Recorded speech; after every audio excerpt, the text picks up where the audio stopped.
Hi friends, Ayyanar துளையில் நாளைக்கு என்ன சுவாரஸ்யமாக நடக்க போகுதுன்னு பார்க்கலாம். வாங்க வீடியோக்குள்ளே போகலாம். நம்ம சேனலை இன்னும் சப்ஸ்கிரைப் பண்ணாதவங்க சப்ஸ்கிரைப் பண்ணிக்கோங்க. சேரன் என்னதான் கார்த்தியா நல்லா இருக்கட்டு கல்யாணம் பண்ணிக்கிட்டு போய் அப்படின்னு எல்லார்த்துக்கிட்ட சொன்னாலும், ஆனால் அவர் மனசுக்குள்ள ரொம்ப கஷ்டமாக இருக்குது. அவர் ரொம்ப ஃபீல் பண்ணிட்டு இருக்கிறத வீட்டில் இருக்கிற எல்லோரும் புரிஞ்சுக்கிறாங்க. சரியாக சாப்பிட்றதில்ல, சரியாக சமைக்கிறதில்ல, எல்லாம் பண்ணிகிட்ருக்காரு. அப்போது சோழன் நைட் டைம் தனியாக கூட்டிகிட்டு போய் அவருக்கு ஒரு பெக்கு ஊற்றி கொடுத்துட்றாரு. வேண்டாம் வேண்டான்னு சொன்ன சேரனும் ஒரு வழியாக குடிச்சிட்டு கொஞ்ச நேரத்தில் போதை ஆகிடுறாரு. அவர் மனசுக்குள்ளே இருக்கிறதெல்லாம் சொல்ல ஆரம்பிச்சிடுறாரு. அதுவும் சத்தமாக. வீட்டுக்குள்ளே இருக்கிற எல்லோரும் வெளியே என்னது சேரன் அண்ணா இவ்வளோ சத்தம் போடுறாருன்னு வெளியே பார்க்குறாங்க. அப்போ சேரன் சொல்கிறாரு, என்னடா கார்த்திகாவுக்கு மோசமாக போச்சு, இந்த வீட்டில் வாழ்கிறதுக்கு. இந்த வீட்டில் அவள் எவ்வளோ சந்தோஷமாக இருப்பா, எனக்கு என்ன மோசம், அவங்க அப்பா எனக்கு கல்யாணம் பண்ணி கொடுக்க மாட்டேங்கிறா அப்படின்னு சொல்லி சேரன் அண்ணன் சத்தமாக பேசிகிட்டு இருக்காரு.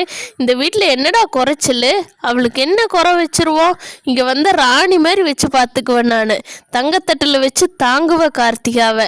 அவங்க அப்பனுக்கு இதெல்லாம் புரிய மாட்டேங்குது, எங்கேயோ யாருக்கோ கல்யாணம் பண்ணி கொடுக்குறான், அவனை யாருன்னு கூட தெரியாது, அவன் எப்பேற்பட்டவன் கூட தெரியாது, இந்த கார்த்திகா பொண்ணு போய் சந்தோஷமாக வாழ்ந்துருமா அப்படின்னு அவர் மனசுக்குள்ளே இருக்கிறதெல்லாம் ஒட்டி தீர்த்துறாரு சேரன். இதை கேட்ட நிலா, பல்லவன், பாண்டியன்லாம் ரொம்ப சந்தோஷப்படுறாங்க.